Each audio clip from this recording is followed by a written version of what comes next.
Welcome to Talk Bowling, episode number 113. I'm Dustin Seymour. I'm Tony Rucco. Talk Bowling is proud to bring you the latest information from the bowling industry, bowling tips, and updates on the largest internet bowling website, bowlingballcom. It's all coming back to me. Yeah. All right. So we're back. Yes. Second episode with Dustin. He's an old pro at I it. didn't scare too many people off, but... He shaved a little bit. A little bit. You can't tell. Eventually this will go. And It's not touching me, so it's much better than it was. It was kind of rubbing up on me last week. All right, so you want to talk about the first question? Yeah. So we had a question from Facebook, and the question was, for those people who purchase used equipment, how does plugging and re-drilling affect ball motion? And on another note, does plugging and re-drilling increase the likelihood of cracking? It's a good question. It is. I think we may have actually had this question years ago, but for the most part, no, plugging and re-drilling a ball won't affect ball motion. If the holes are drilled in a common area on the ball and normal depths, then they're not going to take out enough mass from the core for it to affect it when you fill it in. Dustin made some notes here. If the first drilling had a unique layout or something where they really took a lot of mass out of the core, your pro shop operator is going to want to pay a little bit more attention to that and make sure that they don't think it's affected the core enough to affect ball motion after you plug and re-drill it. So, I mean, it's just the fact of the matter. If you drill a ball, chances are you're hitting the core a little bit, so you're never going to have the exact same core that you once had, but really it's not going to make that big of a difference to where you would be able to tell. Now, personally, my opinion is that before you ever plug a ball, there's so many different things you can do with surface adjustment. yeah. If you need the ball to hook earlier, take it to a lower grid. If you need it to go longer, take it to a higher grid or polish it. Right. And don't be afraid to go to both ends of the spectrum, because you might think that you need the ball to hook earlier and hook more, so you sand it. Right. And the ball ends up hooking less. Right. But that It's means rolling that the out. ball's rolling up, it's burning Sure. up. So take it to a higher grid. And if you ever have the option, if the layout is going to work for you, obviously your pro shop operator is going to need to check it out, see where the pin is in relation to your axis. But if the layout that's on the ball will work and you just need to plug the thumb or the fingers to change the span, I would always go with that option first. And if you can use a slug instead of plug, I would go with that option. Absolutely. Try and do as least a little work as possible to the ball. And also, plugging it voids the warranty. Correct. So if you're within that first year, Unless you have to. unless it's really not rolling Right. well. Yeah. And for the second part of your question about cracking, really no, the new materials they're using now for plug materials don't really weaken the ball. There is a little bit, because you're having the plug join up to the material of the ball. So there's obviously a point on the ball there where it's a little weaker than anywhere else. But the material itself nowadays, it's not going to crack and shatter. It used to. I mean, we used to have issues. And if it doesn't harden correctly or it hardens too quick, you can have some problems. But If it's done properly, you're good. Just don't leave it in your car. Don't leave it anywhere where the temperature changes a lot, because that will really. Anyway. Yeah. I mean, it's going to separate from the core if you do that. So thanks for your question. I hope that answered it. If you have any other questions, let us know. For sure. We'll tell you how to ask us questions here in a little bit. We will. So we have some new product releases coming out. Bowling balls. April 19th, we have the Storm Match and the Match Pearl, and two new tropical storms. They've renamed the Breeze, and they're calling it the Tropical Correct. Storm It's just again. going to roll over to the tropical storm, A few of the same colors are staying, and two new colors. which I didn't write down, but they look nice. I think blue and white, and there's another one. Check them out on the bowlingballcom. Type in Tropical Storm.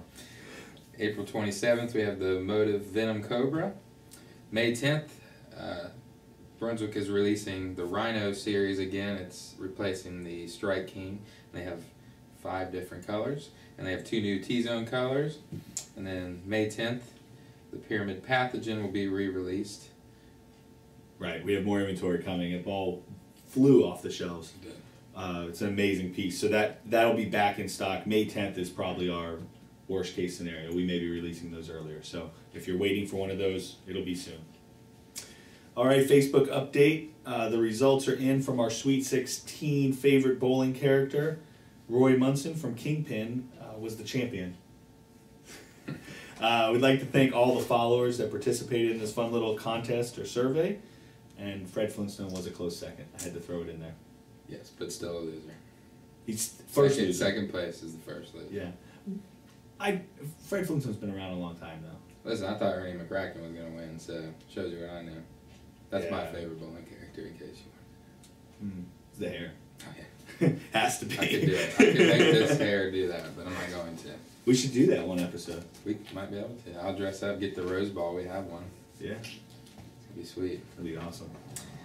All right. So, as you might know, we did sponsor the PBA main shootout. Yep, last week. And we'd like to congratulate Ryan Simonelli on winning. He defeated Tommy Jones in Portland, Maine. And we're super proud to have been involved with the PBA. It was a really great event, and lots of new people that we got to interact with up in Portland.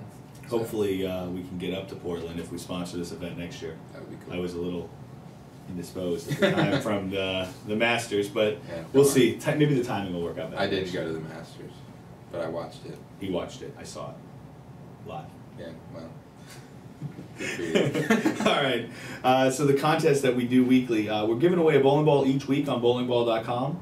Just click the 52-week, 52-winner image on the right side of the page to register. You do have to register every week, but once you register, you're good for that week. We give the ball away on Monday mornings. Monday.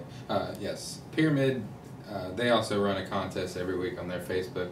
Theirs are selected on Fridays. Okay. And then bowling boards, you want to talk about that contest? Yeah, bowling boards also gives away a bowling ball each week.